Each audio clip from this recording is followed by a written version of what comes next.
This is Tina Douglas, and you're listening to the Liam Photography Podcast with your host, my husband, Liam Douglas. Enjoy!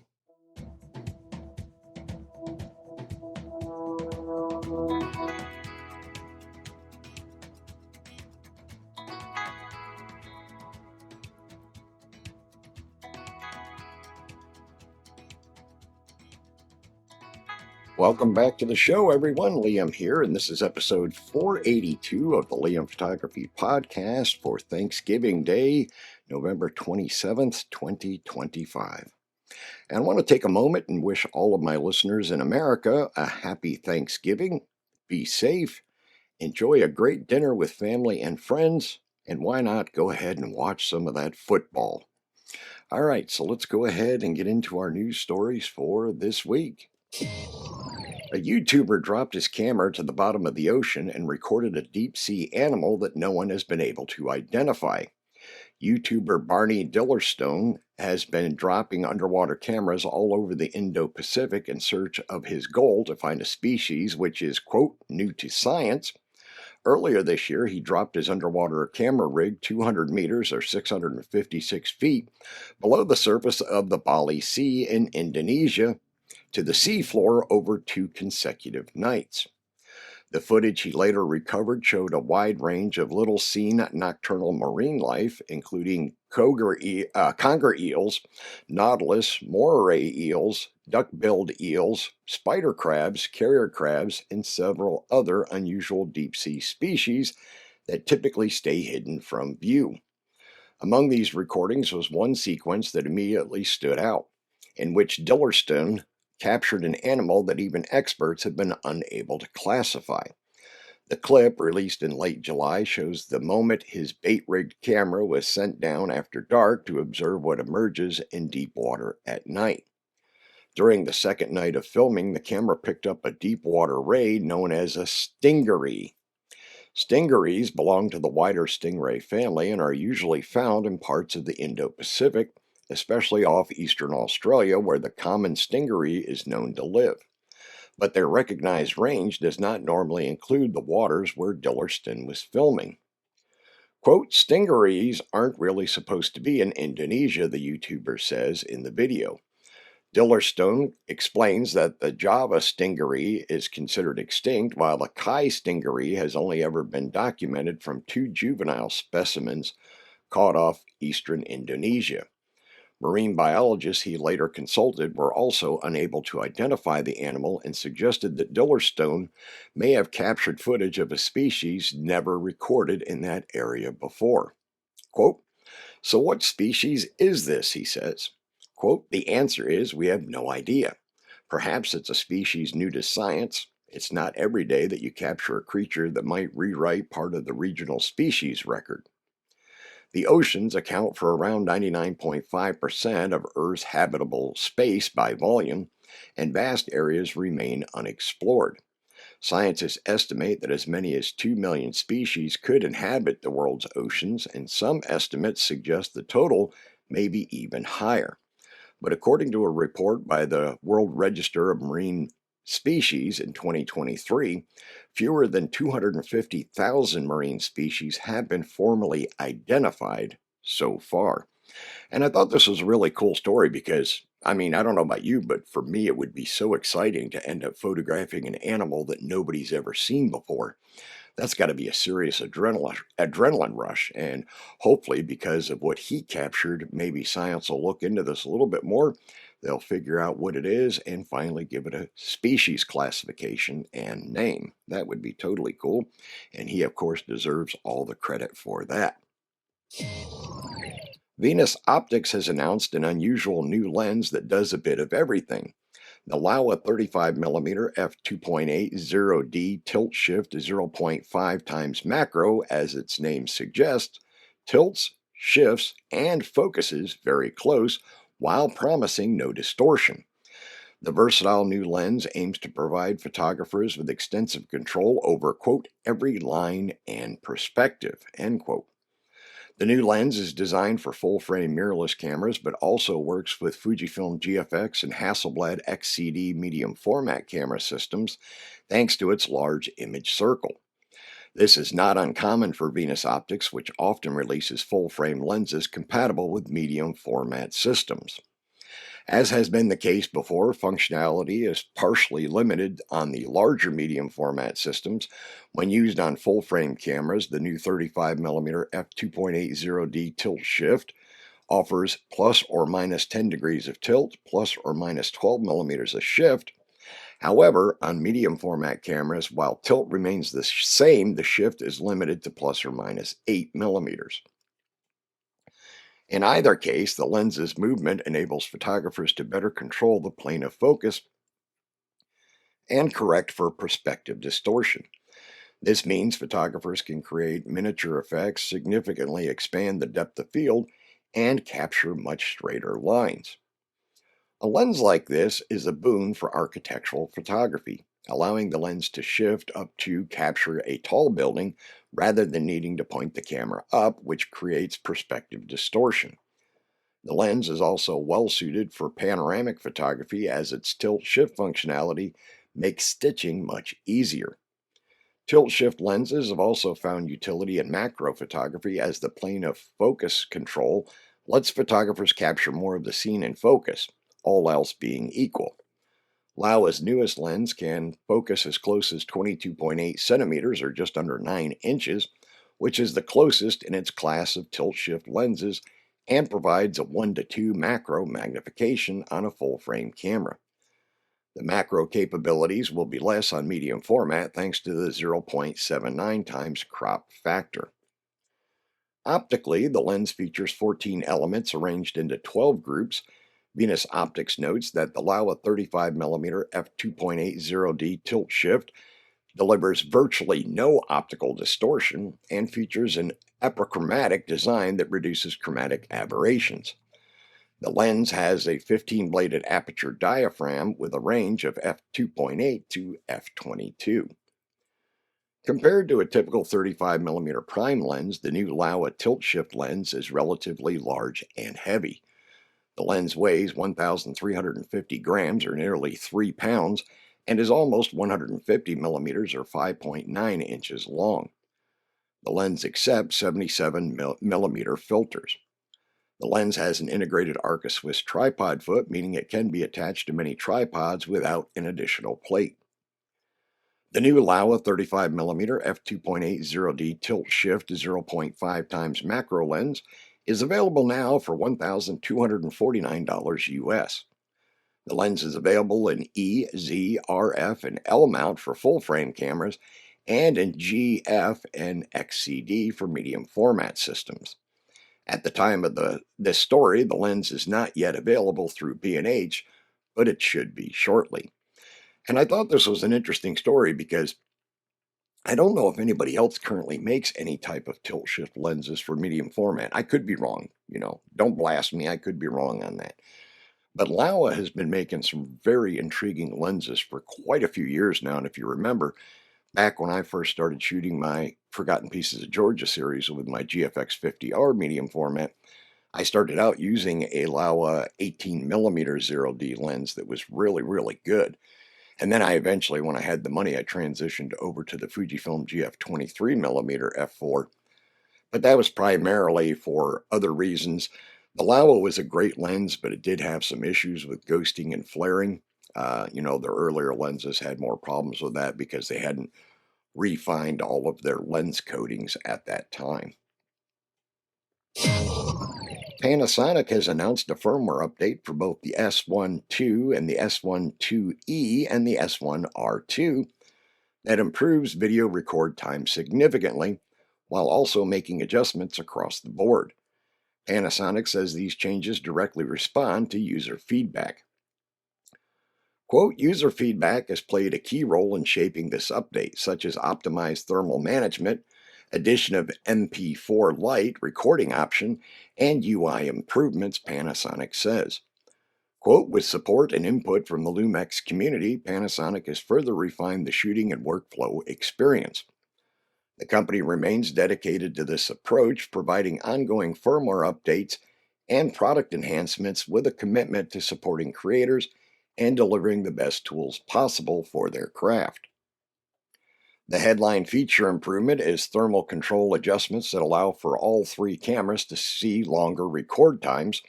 Panasonic says that it specifically adjusted the thermal control algorithm to make the recording times less affected by environmental factors. On the S12 C4K at 120p 4.2.0 10-bit used to have approximately 20-minute record times to an SD card and about 15 minutes on an SD and CF Express on, quote, standard heat management.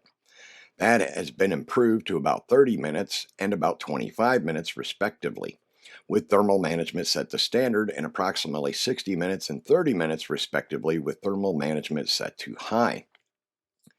C4K at 60p 4.2.2 10-bit used to have a cutoff of about 60 minutes on SD and about 30 minutes on SD and CF Express on standard, but that has been improved to no limit across the board.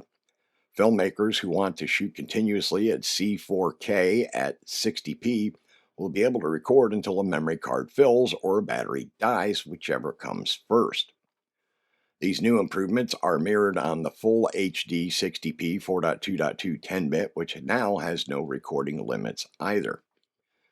The S12E used to have a limit of 20 minutes when shooting 6K at 60p 4.2.0 10-bit to an SD card and CF Express card, but that has been improved to 30 minutes on the standard thermal management setting and boosted to no limit on high when shooting to an SD card and about 60 minutes when shooting to an SD card as well as CF Express.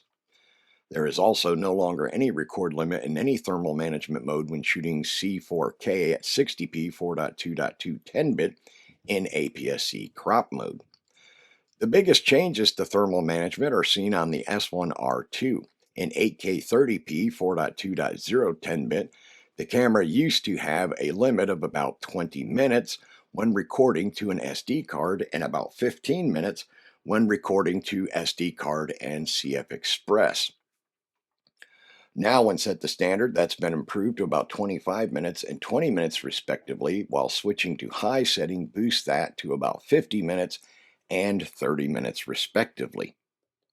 In C4K at 60p 4.2.2 10-bit, the previous record limits of 20 minutes to an SD card and 15 minutes to an SD card and CF Express have been boosted to 25 minutes and 20 minutes under standard and 30 minutes for both when set to high.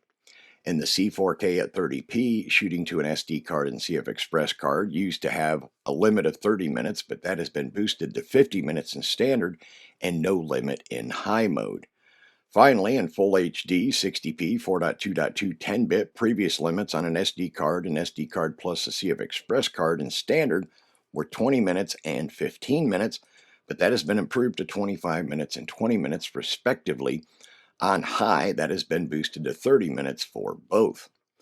The improvements extend beyond just heat management. For the S1R2 and the S12, Panasonic also added a lower speed option to the SH burst shooting, including pre-burst shooting, giving photographers access to 30 frames per second on the S12 and 20 frames per second on the S1R2. The company also made major changes to the autofocus interface. For quite some time, Panasonic used a box and crosshairs to indicate which eye was in focus, but now that can be set to a single rectangular box over the eye instead. Panasonic says that some users really do not like the previous interface, and it decided to give those users the ability to choose a more conventional option. Additionally, auto recognition frames for only the main subject can now be set to display while using autofocus. That means that instead of seeing one yellow box and a bunch of white boxes on screen, users can just choose to see the yellow box, which indicates the person in focus. Panasonic says that it has also enhanced the general stability of autofocus through algorithm adjustments. A new MP4 Lite low bitrate format can now be selected, which is 3.8K open gate at 3840 by 2560 at 30p, 25p, and 50 megabits per second. Panasonic also improved the compatibility of the cameras with the 100 to 500 millimeter and both the 1.4 and 2 times teleconverters. Additionally, filmmakers using an external monitor function can now apply a LUT to live view display multiple frame markers, and show focus frames. The firmware update also makes the following improvements and enhancements. An icon indicating that the preview effect is disabled will be displayed on the shooting screen when constant preview is set to off. ISO auto can be set in the ISO displayed setting menu in the custom menu. A bug where the live view quality differed between standby mode and video recording mode when applying false color has been fixed.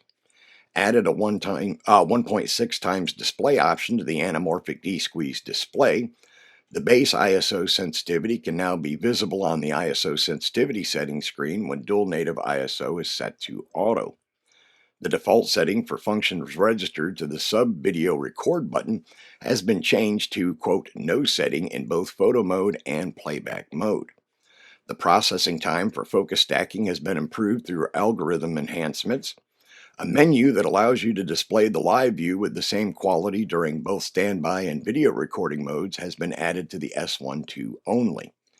Panasonic also updated the Lumix smartphone app in Lumix Flow so that live view is available in the app and can be toggled on and off, granted support for multiple frame markers. The same frame markers shown on the camera are output to the app as live view, and improved autofocus frame display for various recognition and automatic detection modes.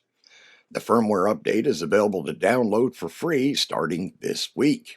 So definitely some exciting news for Panasonic shooters, especially if you're using any one of those S-series cameras. It looks like you're getting a lot of new features and enhancements with these latest firmware updates. All right, I'm going to take a break right here, and then I'll be right back. We hope you're enjoying this episode of the Liam Photography Podcast. You can visit the homepage for the show at liamphotographypodcast.com for show notes and links. You can post your questions, comments, or requests for future episodes at the Liam Photography Podcast Facebook group, or you can also email them to the show at liamphotographypodcast.com. You can find the show on Twitter and Instagram at LiamPhotoATL. You can tweet the show, just insert the hashtag LiamPhotoPodcast. And now, back to the show. And we are back. A filmmaker left a trail camera inside an old grizzly bear den near Yellowstone National Park for over 10 years, capturing an extraordinary decade-long record of wildlife from inside the cave. Wildlife photographer and filmmaker Casey Anderson, also known as Grizzly Guy, first placed the camera in the abandoned den in 2013. Anderson knew grizzly bears had once lived in the cave, so he thought the animals might return and reuse the location. He set up a Reconyx ultrafire camera trap inside the cave and planned to leave it there long enough to catch anything that came back. Anderson has now shared the remarkable footage on his YouTube channel, Endless Venture, and on social media, where it shows how the camera quietly recorded every animal that walked into or past the den across seasons and weather over the course of a decade. According to a report by Newsweek, the trail camera footage revealed far more activity than Anderson expected. Although the filmmaker had hoped to document grizzly bears returning to the den, the camera ended up recording all sorts of animals. One of the standout findings was a mountain lion that visited the den over and over again. Anderson said the cat's behavior was almost obsessive, and the animal's repeated stops at the cave offered a rare long-term view of how it used the space and moved through the area. The camera also picked up visits from coyotes and smaller mammals throughout the 10 years. Eventually, the trail camera was damaged by a curious bear, which finally stopped the recording. Up until that moment, the camera had continued to work as intended. Quote, not only had bears returned, but so had mountain lions, coyotes, and a surprising variety of smaller animals. One mountain lion in particular kept returning again and again, almost obsessively, Anderson tells Newsweek. He adds, quote, this kind of discovery is what drives me. I've spent my life locating wild places and setting up cameras to quietly observe what unfolds when no one is around. Anderson chose the Reconyx Ultrafire camera trap because it can handle harsh weather and tough terrain and is known for being durable with a long battery life. Those features allowed it to keep running for 10 years in a remote, challenging location and still produce clear, usable footage. And I thought this was really cool. And I can just imagine what one of those ultra fire camera traps costs. But man, I can't imagine a camera trap that can run for 10 years on a single battery charge. That is just crazy. Now, of course, the camera's not running nonstop. It detects motion and snaps some pictures and then probably goes back to sleep, so on and so forth. But still, that is a long time to have one camera trap set in a cave taking pictures of wildlife, that's for sure. A Magnum photographer has released new work that focuses on young people living in the peripheries of Spain, reflecting the alienation and uncertainty of the present era. Agony in the Garden is the second monograph by Lua Ribiera, created in her native country of Spain between 2021 and 2023. Inspired by the potential of contemporary counterculture, Ribiera has collaborated with young people in Madrid, Magala, Granada, and Almeria to make images that evoke a dystopian landscape suspended in time, one that appears both contemporary and ancient. The clothing, gestures, and signs of the people in Ribiera's photos show affinities with and influence from online worlds and personas, echoing the extremes of hedonism and nihilism, all of which plays out in the backdrop of a rapidly homogenizing world. Much of the inspiration behind her work comes from religious motifs of her native Galicia, Spain, as well as studies into painting and cinema, which all become key reference points within the images. Quote, I worked in the peripheries of southern Spanish cities where the arid landscape helped ground a project that otherwise refuses a fixed geography, Ribiera says. Quote, the title, drawn from a biblical passage of worship, allowed me to evoke a blurry temporality. The intention was to connect a very contemporary reality to more universal themes of suffering, betrayal, impending doom, and other human fears that recur throughout history. Through its dystopian and at times absurd atmosphere, Agony in the Garden reflects on a range of global socio-political issues through the contemporary lens of hedonistic counterculture movements. A visceral feeling of uncertainty permeates throughout the work, conjured by the decaying landscapes made on the edges of the greenhouse cultivation in Almeria, while Ribiera's inclusion of religious motifs and imagery continually nod towards more universal themes and a suspension of temporality. Underpinning all of this is a sense of tragedy and rootlessness, countered only by the energetic vibrancy of the youthful bodies that parade through the photographs.